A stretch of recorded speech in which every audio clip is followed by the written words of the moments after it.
ನೋಡಿ, ಬಸವಣ್ಣವರು 12ನೇ ಶತಮಾನದಲ್ಲಿ ವಚನಗಳನ್ನು ಬರೆದ್ರು. 12ನೇ ಶತಮಾನಕ್ಕಿಂತಲೂ ಹಿಂದೆ ಹಿಂದೂ ಧರ್ಮ ಅತ್ಯಂತ ಪ್ರಾಚೀನವಾಗಿರ್ತಕ್ಕಂಥ ಧರ್ಮ. ಈ ದೇವಾನುದೇವತೆಗಳ ಪೂಜೆ ಯಾವ ಕಾಲದಿಂದ ಇದೆ? ಅತ್ಯಂತ ಪ್ರಾಚೀನ ಕಾಲದಿಂದಲೂ ಇದೆ. ಬಸವಣ್ಣವರ ಕಾಲದ ಮೊದಲು ಇತ್ತು, ಬಸವಣ್ಣವರು ಬಂದ ನಂತರನು ಕೂಡ ಇದೆಯಾ ಇಲ್ವೋ? ಲಿಂಗಾಯತರ ಮನೆಯಲ್ಲಿ ಶಿವನ ಪೂಜೆ ನಡೆಯಲ್ವಾ? ಲಕ್ಷ್ಮೀ ಪೂಜೆ ನಡೆಯಲ್ವಾ? ಸರಸ್ವತಿ ಪೂಜೆ ನಡೆಯಲ್ವಾ?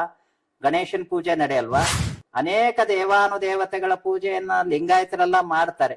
ಮತ್ತ ಬಸವಣ್ಣನಿಗೇನೆ ಇದನ್ನು ಬಿಡಿಸ್ಲಿಕ್ಕೆ ಆಗ್ಲಿಲ್ಲ ಅಂದ್ರೆ ಇವ್ರು ಬಿಡಿಸ್ತಾರ? ಅಲ್ಲ ಸ್ವಾಮೀಜಿ, ಇಲ್ಲಿ ಲಿಂಗಾಯತರು ಅಲ್ಲಿ ಅವ್ರ ಮದುವೆ ಅಥವಾ ಬೇರೆನೇ ಶುಭ ಸಮಾರಂಭಗಳಲ್ಲಿ, ಅದು ಮನೆ ವಾಸ್ತು ಶಾಂತಿ ಇರಬಹುದು, ಸೀಮಂತ ಇರಬಹುದು, ಏನೇ ಶುಭ ಸಮಾರಂಭಗಳಲ್ಲಿ ಯಾವ ವಿಧಿವಿಧಾನಗಳಲ್ಲಿ ಕಾರ್ಯಕ್ರಮಗಳು ನಡೆಯುತ್ತವೆ ಇಲ್ಲಿ ಒಂದು. ಆಮೇಲೆ ಅದ್ರ ಜೊತೆ ಇನ್ನೊಂದು ಪ್ರಶ್ನೆ ಹುಟ್ಟುತ್ತೆ ಸ್ವಾಮೀಜಿ, ನಾನು ಯಾಕೆ ಇದನ್ನು ಗಂಭೀರವಾಗಿ ಕೇಳ್ತೀನಿ, ಯಾಕೆ ಇಷ್ಟಲಿಂಗ ಪೂಜೆಯನ್ನು ಮಾತ್ರ ಹೇಳೋರು? ಅದಕ್ಕೊಂದು ವಿಧಿವಿಧಾನ ಒಂದು ಹೊರಡಿಸ್ಬಿಟ್ಟು ಎಲ್ಲರ ಮನೇಲಿ ಮಾಡಿಸಬಹುದಿತ್ತಲ್ಲ. ಈ ತರ ಸ್ವಾಮೀಜಿಗಳ ಜಗಳಾಡೋದು ಬೇಡ. ನಮಗ್ ಭಕ್ತರಾಗಿ ನಾವು ಯಾವ ಕಡೆ ಹೋಗೋಣ? ಗಂಡ ಹೆಂಡತಿ ಜಗಳದಲ್ಲಿ ಮಗು ಬಡುವಾಯ್ತು. ಈಗ ನೋಡಿ, ಲಿಂಗಾಯತ ಧರ್ಮದ ಚೌಕಟ್ಟನ್ನು ಇವ್ರು ಕೊಡಬೇಕು. ಬಸವಣ್ಣ ಆಗಲಿ, ಬಸವಾದಿ ಶಿವಶರಣರಾಗಲಿ, ಲಿಂಗಾಯತ ಧರ್ಮದ ಚೌಕಟ್ಟು ಹೀಗೆ, ಧರ್ಮ ಪರಿಪಾಲನೆ ಹಿಂಗ್ ಮಾಡ್ಬೇಕು, ಆಚಾರಗಳನ್ನ ಸಂಸ್ಕಾರಗಳನ್ನ ಇಂತಿಂತ ಸಂಸ್ಕಾರಗಳು ಹಿಂಗೆ ಆಚರಣೆ ಮಾಡ್ಬೇಕು. ಈಗ ವಿವಾಹ ಅನ್ನೋದೊಂದು ಸಂಸ್ಕಾರ ಇದೆ. ಮದ್ವೆ ಆಗ್ಬೇಕಾದ್ರೆ ಯಾವ ರೀತಿ ಮದ್ವೆ ಆಗ್ಬೇಕು, ಯಾವ ವಚನಗಳನ್ನು ಬಳಸ್ಬೇಕು, ಯಾವ ಕ್ರಮದಲ್ಲಿ ಬಳಸ್ಬೇಕು, ಏನ್ ಹಚ್ಕೊಳ್ಬೇಕು, ಏನ್ ಹಚ್ಕೊಳ್ಬಾರದು, ಇದೇನಾದ್ರೂ ಕ್ರಮ ಮಾಡಿಟ್ಟಿದಾರ? ಮತ್ತೆ ಮಾಡಿಟ್ಟಿಲ್ಲ ಅಂದ್ರೆ ನೀವು ಏಕಾಏಕಿ ಹಿಂಗ್ ದ್ವೇಷ ಮಾಡಿದ್ರೆ ಹೇಗೆ? ನೀವು ಒಂದ್ ಚೌಕಟ್ಟು ಕೊಡಿ, ಅದು ಜನರು ನೋಡಿ ಇದು ಧರ್ಮ ಅಂತ ನೀವು ಹೇಳಿ.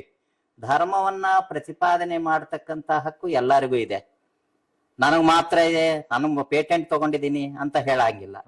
ಯಾರು ಬೇಕಾದ್ರೂ ಧರ್ಮ ಸಾಕ್ಷಾತ್ಕಾರ ಯಾರಿಗೆ ಆಗಿದೆಯೋ, ಅನುಭವ ಯಾರಿಗಿದೆಯೋ ಅವರು ಧರ್ಮ ಸ್ವರೂಪವನ್ನ ಪ್ರತಿಪಾದನೆ ಮಾಡಬಲ್ರು. ಅವ್ರೊಂದು ಚೌಕಟ್ಟನ್ನ ಕೊಡ್ಲಿ. ಆ ಚೌಕಟ್ಟು ಜನರಿಗೆ ಇಷ್ಟ ಆದ್ರೆ ಸ್ವೀಕರಿಸ್ತಾರೆ, ಇಷ್ಟ ಆಗ್ಲಿಲ್ಲ ಬಿಡ್ತಾರೆ. ನೀವು ಇದನ್ನ ಮಾಡಬೇಡಿ, ಇದು ಮಾಡೋದು ಅಪರಾಧ ಅಂತ ಉಗ್ರ ರೀತಿಯಲ್ಲಿ ದ್ವೇಷ, ಟೀಕಾಸ್ತ್ರಗಳನ್ನ ಪ್ರಯೋಗ ಮಾಡ್ತಿರಲ್ಲ ಜನರ ಮೇಲೆ, ಸಂಪ್ರದಾಯವನ್ನು ಇಟ್ಕೊಂಡು, ಇದು ಸರಿನಾ? ಇದು ಧರ್ಮ ಅನ್ಸ್ತದ? ಅಲ್ಲ, ಅವರು ಧರ್ಮದ ವಿಷಯಕ್ಕೆ ಬಂದ್ರೆ ಹಿಂದೂ ಧರ್ಮನೇ ಅಲ್ಲ ಅಂತಾರೆ.